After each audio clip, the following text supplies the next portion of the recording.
Thanks అండి. ఫైనల్గా actually నాకు వీళ్ళందరిలాగా అంత ఎమోషనల్గా వీళ్ళందరినీ పొగడటం ఇవన్నీ రావు. ఇప్పుడు పొగిడితే కూడా చాలా ఆర్టిఫిషియల్గా ఉంటుంది. మా పని నెంబర్లు చెప్పడం కాబట్టి నేను దాని మీద ఎక్కువ కాన్సన్ట్రేట్ చేసి చెప్తాను మీకు. శివాజీ గారు చెప్పినట్టు నిన్న మార్నింగ్ 4 o'clock నుంచి మొదలైందండి ఈ యుద్ధం. ఇప్పుడు ఆయన చెప్పినట్టు ఇందాక నందు చెప్పినట్టు డైరెక్ట్ నాని, విఎంఆర్, వెంకట్, మురళి అని నాకు బ్యాచ్ ఉన్నారు. పొద్దున్న 4 నుంచి మొదలైంది ఈ యుద్ధం. ప్రొద్దుటూరులో 2 షోస్ వేసాము 5 o'clockకి, గుంటూరులో ఒక షో వేసాము, అనంతపూర్లో ఒకటి వేసాం, కడపలో ఒకటి వేసాము, వైజాగ్లో 7:30కో 6:30కో స్టార్ట్ చేసాం. అక్కడి నుంచి అరగంటకి ఇదిగో ఈ సీన్ ఇలా, ఆ సీన్ ఇలా, ఈ కలెక్షన్ ఇలా, ఆ కలెక్షన్ ఇలా అని అక్కడి నుంచి మొదలవుతూ ఇప్పుడు కొత్తగా యూట్యూబ్లో ఆన్ సోషల్ మీడియాలో ఒక ట్రెండ్ ఏంటంటే బుక్ మై షోలో పర్ అవర్ ఎన్ని టికెట్లు దిగితే సినిమా అంత బాగుందన్నమాట అని ఒక ఎసెంప్షన్కి రావడం, ఒక సినారియో క్రియేట్ చేశారు జనంలోకి. సో ముందు రోజు సాయంత్రం మేము అనుకున్నంత స్పీడ్గా లేదు booking. Actually 9th evening. So 3K 4K per hour ఉండింది. సో ఆ స్ట్రెస్ ఉంటా ఉండింది బాగా, ఏంటి అని కైండ్ ఆఫ్.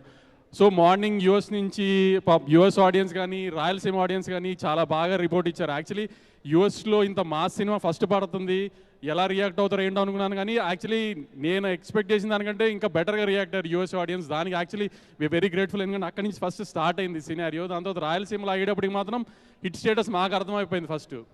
అక్కడి నుంచి గంటకి బుక్ మై షో చెక్ చేయడం, ఎంత రీచ్ ఎంత పెరుగుతుందని చెక్ చేసుకుంటాం. ముందున్న హిట్ సినిమాలు 1 గంటకి ఎంత ఉన్నాయి, సాయంత్రం 6ంటికి ఎంత ఉన్నాయి. ఆ యుద్ధం జరుగుతూనే ఉన్నింది. నిన్న సాయంత్రం ఫస్ట్ షోకి తిరుపతిలో మొత్తం తిరుపతి టౌన్లో 9 థియేటర్లు ఉంటాయి. అలాంటిది 6 థియేటర్లు వేస్తే ఫుల్ అయింది సాయంత్రం ఫస్ట్ షోకి. సెకండ్ షోకి 9 థియేటర్లు వేద్దామంటే కుదరలేదు, 2 సినిమాలు ఆల్రెడీ ఆడుతూ ఉండడం వల్ల. సో 7 థియేటర్లు వేయగలిగాం. సో సినిమా బ్లాక్ బస్టర్ అని ఊరినే పోస్టర్ మీద వేస్తే చాలాసార్లు ఎటకారం చేస్తారు, ఎలాంటి రిపోర్ట్ వచ్చినా బ్లాక్ బస్టర్ వేస్తారని. కానీ నిజంగా బ్లాక్ బస్టర్ అంటే ఏంటో ఈ రెవెన్యూ సైడ్లో మీకు చెప్తాను, థియేటర్ సైడ్ కానీ అని మాకు తెలుస్తుంది. కాబట్టి గత 3-4 monthsగా థియేటర్కి ఆడియన్స్ రావట్లేదు అని బాధపడే రోజుల నుంచి నిన్నటి నుంచి అందరి డిస్ట్రిబ్యూటర్స్ని స్క్రీన్స్ యాడ్ చేయమని గొడవ చేసే పొజిషన్కి వచ్చాను నేను ఇవాళ. అది సంక్రాంతి టైంలో జనరల్గా ఫైట్ చేస్తాము, స్క్రీన్ యాడ్ చేయండి ఎందుకంటే ఎక్కువ సినిమాలు ఉంటాయని. ఇప్పుడు సోలో రిలీజ్ వచ్చినా కూడా స్క్రీన్స్ యాడ్ చేయమని అడిగే పొజిషన్కి వచ్చాను నేను. నేనేదో సరదాగా స్క్రీన్స్ యాడ్ చేస్తున్నామని ఊనే పోస్టర్లు వేయడానికి చెప్పను, మీకు తెలుసు కదా బాగా. అంత గొడవ చేస్తున్నాను నేను స్క్రీన్స్ గురించి. అంత బాగుంది రెస్పాన్స్ నిజంగా రెవెన్యూ సైడ్. కానీ ఇవాళ రాయలసీమలో పొద్దునే సెకండ్ డే తగ్గుతుందేమో సాటర్డే అనుకున్నాము, కానీ మార్నింగ్కే మదనపల్లి లాంటి స్టేషన్స్లో కూడా 4 థియేటర్లు ఫుల్ వచ్చినాయి.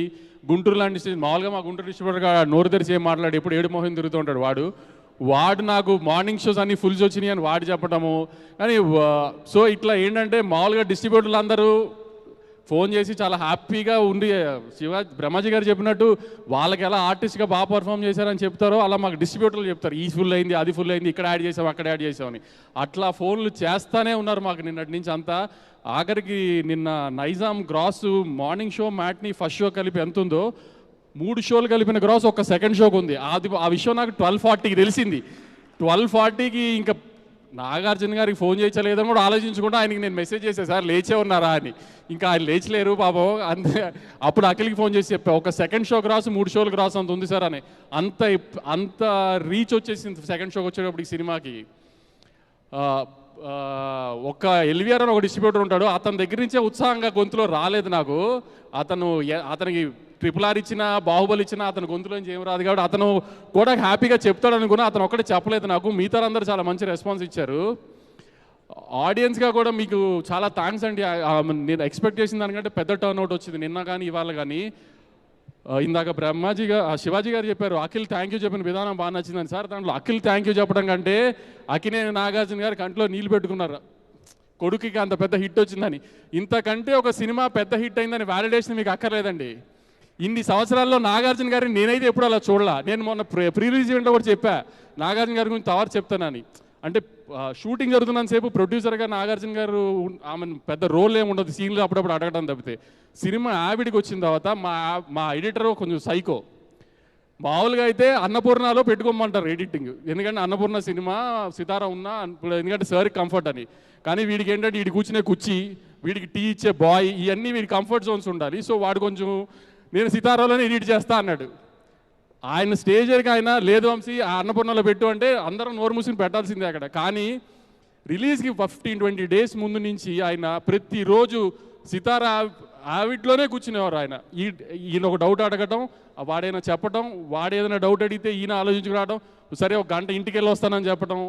అసలు మీరు నమ్మరు, ఆ 1 month 15-20 డేస్ నాకంటే ఎక్కువ వెళ్ళారు ఆయన సితారా ఆఫీస్కి. ఆయన ఈ సినిమాకి పడిన కష్టం అలాంటిది. ఒకటే మీకు చెప్తే సింపుల్ మాట, అన్నపూర్ణలో ఎడిట్ పెట్టండి అంటే అయిపోయేది. కానీ ఆయన అలా ఎవరిని డిస్టర్బ్ చేయాలనుకోలేదు, ఎవరి వర్క్ ఫ్లోలో వాళ్ళ స్టైల్లోనే పని చేయనిచ్చారు. దాని ప్రకారమే తమన్ విషయంలో కూడా తమన్ ఎప్పుడు రమ్మంటే అప్పుడు వెళ్ళి స్కోర్ చెక్ చేశారు, అన్నీ చూశారు. చిన్న చిన్న చేంజెస్ ఉన్నా కానీ తమన్ స్టూడియోకి వెళ్ళే చూస్తారు. అన్నీ ఏదైనా ఎక్కడ ముందు సినిమాలు అన్ని టెక్నీషియన్స్ ఎలా పనిచేశారో అలానే పని చేయనిచ్చారు.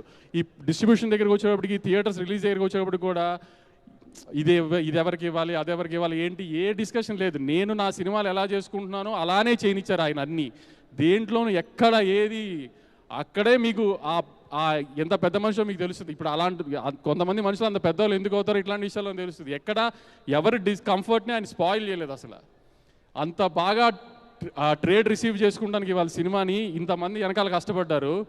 మురళి ఇప్పుడు కొంచెం నన్ను చెప్పు సినిమాకి నేనే డైరెక్టర్నని అందరూ నాకు ఫోన్ చేశారు, కొంచెం నందుని డైరెక్టర్ అని చెప్పండి సార్. నేను చెప్పడం ఏంటి, అతను చెప్పుకోవాలి కదా అతనే డైరెక్టర్ అని. నేను చెప్పేదే ఉంది. ఇంకా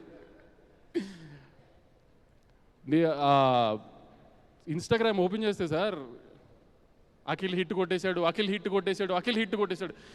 ఆమె 2-3 రోజులు నిద్ర పట్టదు. ఎలాగో రిలీజ్ 2 రోజులు నిద్ర పట్టదు. నిన్నేమో కొంచెం కలెక్షన్ వింటుంటే నిద్ర పట్టదు. అసలు ఇన్స్టాగ్రామ్ ఊరికి వెళ్ళకుండా కూర్చుంటే అసలు ప్రతి రీలు అదే వస్తుంది. ప్రతి రీలు సార్ నిజంగా జెన్యున్గా ఆడియన్స్ ఎక్కువ కోరుకున్నారు సార్ ఈ సినిమా ఆడాలని. ఆమె అది లేకపోతే మనం కొంచెం పిఆర్ చేయించుతాము, రీల్స్ చేయించుతాం, అన్నీ చేయించుతాం, కానీ ఆ స్థాయిలో మనం చేయించలేము. వాళ్ళు చేసే మీమ్స్ కొన్ని మనం చేయించలేమండి. అసలు ఎన్ని రీల్స్ చూశానంటే నిన్నటి నుంచి ఇవాళ దాకా అఖిల్ హిట్ కొట్టేశాడు అన్నది అంత జెన్యున్గా ఎవ్రీబడి వాంటెడ్ ఇట్. మీరు అన్నట్టు ఇంకా చాలా ఈవెంట్స్ ఉంటాయి, ఎందుకంటే ఎంతో ఎక్కువ రెవెన్యూ చేయాలని కోరుకుంటున్నాము. సో మళ్ళీ క్లియర్గా ఇంకా బెటర్ నెంబర్స్తో చెప్తాను మీకు. ఫర్ ఎగ్జాంపుల్ ఇందాక నిన్న ఆఫ్టర్నూన్ ఈ టైంకి 8.99K per hour ఉన్నది, ఇవాళ ఆల్మోస్ట్ 16-17K per hour వెళ్ళిపోయింది.